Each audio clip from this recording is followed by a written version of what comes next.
Amis de la mesure, bonjour. Aujourd'hui, je travaille toujours sur mon projet CP0144, qui, comme je vous l'ai déjà expliqué lors de la présentation de CP0145, est un appareil qui permettra de simuler la mise en route d'un appareil secteur à différents instants par rapport à la sinusoïde. Or, pour ça, j'ai bien sûr besoin d'avoir une détection du passage à zéro de l'onde secteur très précise, dans la mesure où je vise vraiment à avoir quelque chose réglable, éventuellement même au degré près. Pour ce faire, j'ai l'intention dans mon tiroir, de prendre cette référence après le transfo d'alimentation de mes racks TM500. Et je me suis posé la question de savoir si le fait de prendre cette mesure après le transfo d'alimentation allait induire un déphasage dont il faudrait que je tienne compte ou pas. Et je me suis dit, le mieux c'était de le mesurer.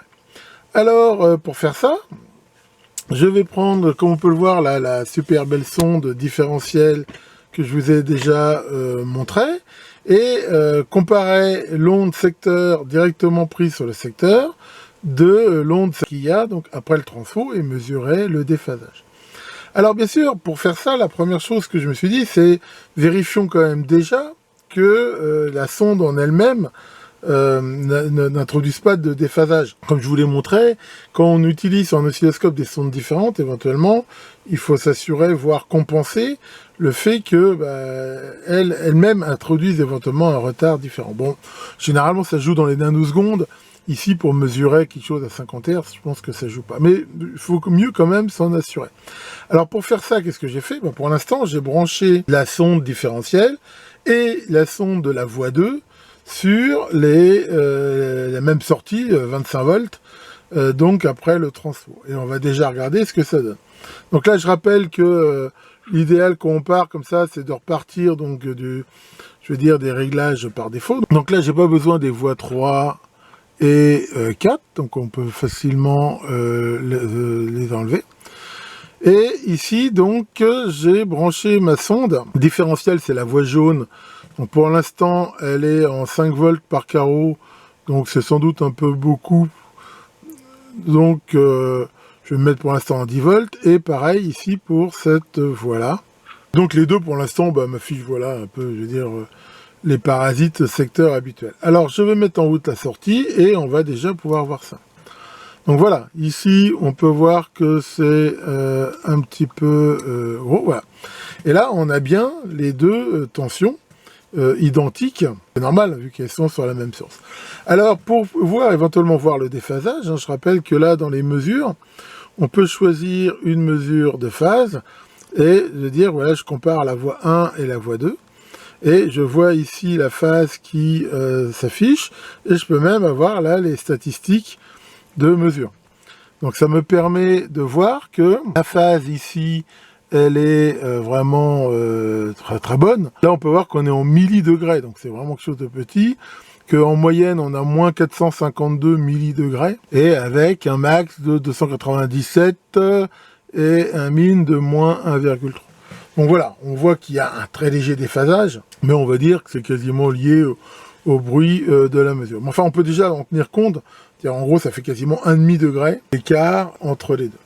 Donc maintenant, ce que je vais faire, à la place, bien sûr, de mesurer la même source, sur la sonde différentielle, je vais mettre le secteur, et on va pouvoir voir maintenant si déphasage y a. Donc là, je débranche mes sondes ici, et je vais me mettre sur le secteur directement. Alors bien sûr, la sonde, je la passe en x500 maintenant. Voilà, hop. Et je mets en route. Et voilà. Donc là maintenant, là ce que j'ai en jaune, c'est réellement l'onde secteur, et ici en bleu, c'est toujours la sortie de mon transfo. Alors au niveau des stats, là, je vais pouvoir redémarrer à 0. Et là, qu'est-ce qu'on peut voir?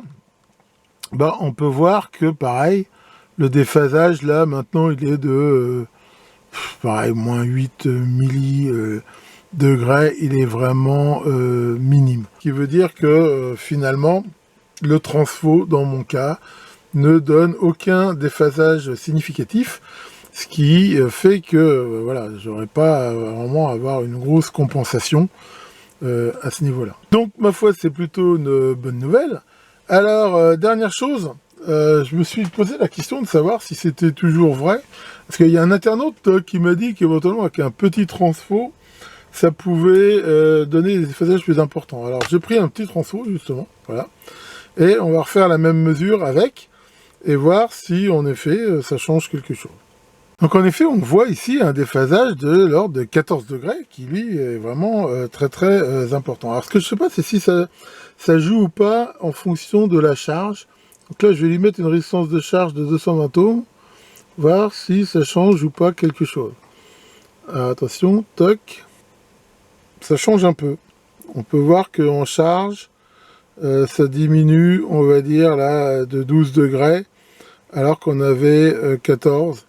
Donc voilà, hein, une expérience qui est intéressante, hein, qui montre en effet qu'avec des petits transfos, et on peut avoir un déphasage entre le secondaire et le primaire qui est relativement important, alors que dans le cas de mon tiroir Tektronix, avec un transfo beaucoup plus important, on peut voir que le déphasage est minime.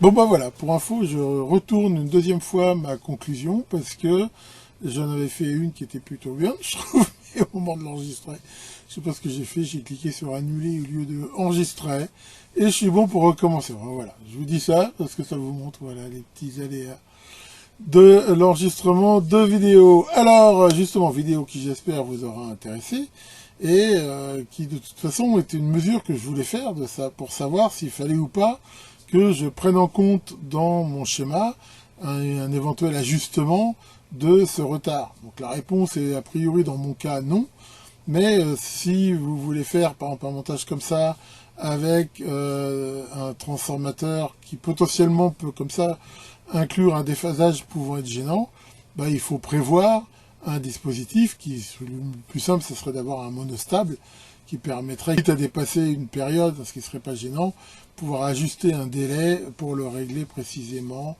au 0. Voilà, et puis bah, ça vous montre aussi justement le genre de mesures qu'on peut faire, sachant que, alors là je vous l'ai faite avec Mixi et cette super belle sonde différentielle qui va avec, il n'y a rien qui vous impose d'utiliser ce modèle-là de oscilloscope, vous pouvez faire ça avec à peu près n'importe quel oscilloscope, à condition quand même, hein, je rappelle que pour la mesure du secteur, d'utiliser une sonde différentielle, en effet, brancher une sonde oscillo normale directement sur le secteur, est souvent parlé, est quelque chose d'éminemment dangereux pour l'oscilloscope et aussi pour l'opérateur. Donc voilà, j'ai encore pas mal de taf à faire sur CP 144 qui avance quand même doucement mais sûrement. Tiens, salut Maurice, alors qu'est-ce que tu fais de beau? Tu fais les recettes du monde. Ah ouais, et là tu es sur le pays, la Finlande. Et alors tu fais quoi? Un gratin? Ah ouais, comment? Bah, tu prends un plat gratiné, dedans on met des glaçons, et on met tout ça au four à 200 degrés. Ah ouais, et alors ça te donne quoi? Un gratin d'eau finnois. Ouais, bon. Même Carambar, celle-là, je crois qu'ils en foutront pas. Allez, là-dessus, faites de bonnes mesures, et à très bientôt pour de nouvelles vidéos.